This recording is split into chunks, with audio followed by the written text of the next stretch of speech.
So Fast and Furious 9 is out, and I watched it. I've got a bunch of opinions on it, but you are unfortunately going to have to wait till it comes out for me to make a video on it. I can't make a video on it now since it's still in the cinemas, but I thought for now, let's go back in time and take a look at some of the most obvious goofs that slipped through in the making of the Fast and Furious franchise of movies.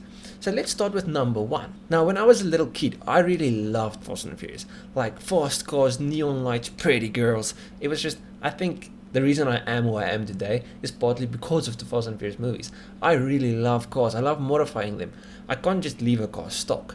And it's partly because of the movies I watched when I was a kid. But before we get into this video on all the goofs and stuff that happened with Fast and Furious 1, I have to clarify that the first one wasn't made for petrolheads and people that are really into cars. It was more made to appeal to people that were into action movies. So they weren't as focused on the car, the technical aspects of everything. But I don't really care. Let's take a few minutes and criticize somebody else's hard work. Yeah. So let's start with the first one. In the beginning of the first movie, there's this scene where Brian tests his Eclipse GSX to make sure the car is ready for race night. He races up to 140 miles per hour and then spins out. But let's count gear shifts from when he pulls away to when he reaches his top speed.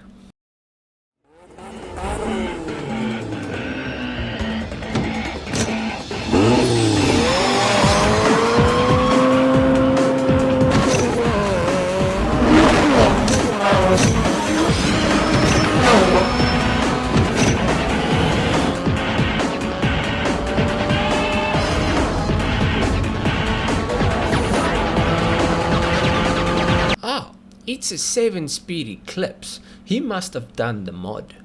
Alright, now for the next one is again his Eclipse. This is another scene with that car.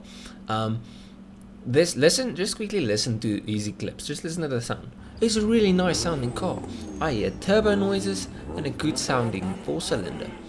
But let's look under the hood. Here's the flaw. Where's the turbo? That's a naturally aspirated engine. At least it does have nitros, but this engine won't make that sound. Now at the end of the movie, Dom and Brian has this race with the Supra and Dom's Charger. Now many times in the movie they refer to the Supra as a 10-second car, which means it takes 10 seconds, well it's under 11 seconds down a quarter mile. And in the beginning of the movie, Dom says that Charger does a 9-second quarter mile, 9 seconds flat. Okay, now, so this is exactly a quarter mile as he says, yeah. Railroad crossing up there is exactly a quarter mile away from here. Let's count how much seconds go past from the start of the race to the end of the race.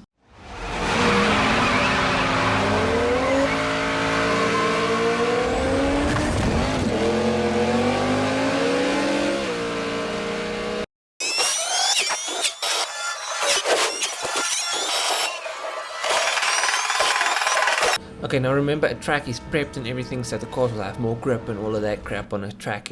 But I mean, really, this is not. It's not 10 seconds, is it? Okay, but from inaccurate race times to a shape-shifting car, sort of. Okay, in the race scene where Letty races the white RX-7 in the desert, look at her seat.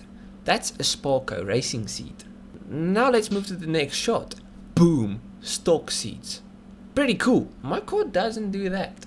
But that's not where the weird stuff ends in the desert. This desert has some weird or bad juju.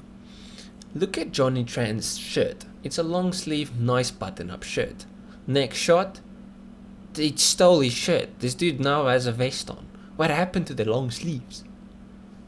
But that's just like filming errors. Now we're gonna go to the technical part. The part where they had to think and verify stuff, not just like write a bunch of crap on paper. Now, in this scene, you'll see the Eclipse exploding, and just before it explodes, you hear this. Yes! So nitrous can be used to increase the power of a car. How it does this is it basically adds the amount of oxygen that goes into the chamber and allows for more fuel being burned, thus adding more power. But nitrous is not flammable. The biggest damage it could cause when it comes in contact with an open flame is that it will make the flame burn a bit lighter. The boom only happens when an open flame comes in contact with a fuel source or something like methanol or alcohol. So this is just a bunch of crap, and it happens twice. It happens in the Fast and Furious 1 and in Fast and Furious 4. So they're just like, it slipped through and then it slipped through again somehow. But moving on to the last one on this list. Remember the race we talked about? That Dom raced Brian in the Supra, that one that took much longer than 10 seconds. Yeah, he also does something else in this race. Notice how the car does a wheelie while doing a burnout. Now, a wheelie happens when a car has so much power and grip that it literally lifts up the front end. A burnout happens when the car loses grip. So a burnout and a wheelie, they're not going to happen together. It's kind of like if you do a burnout, then it's not going to lift because there's not enough grip for the car to lift. It doesn't make sense. Plus, that's a bloody heavy car to just do a wheelie on the street. It's not even a prepped surface, but it's okay. Now, if you enjoyed this style of video, I'm going to make a video like this on each Fast and Furious movie, from 1 all the way to 9. Now, on 9, I'm not just going to do this type of video. On 9, I'm going to do a full movie review from beginning to end. All the bad, all the good, all the things that confused me. So if you want to see that, just wait, go through all of these, and then that one's going to get released as soon as the movie is available to public. Yes. So if you enjoyed this video, please leave a like and subscribe to the YouTube channel. I'll check you guys in the next one. Cheers,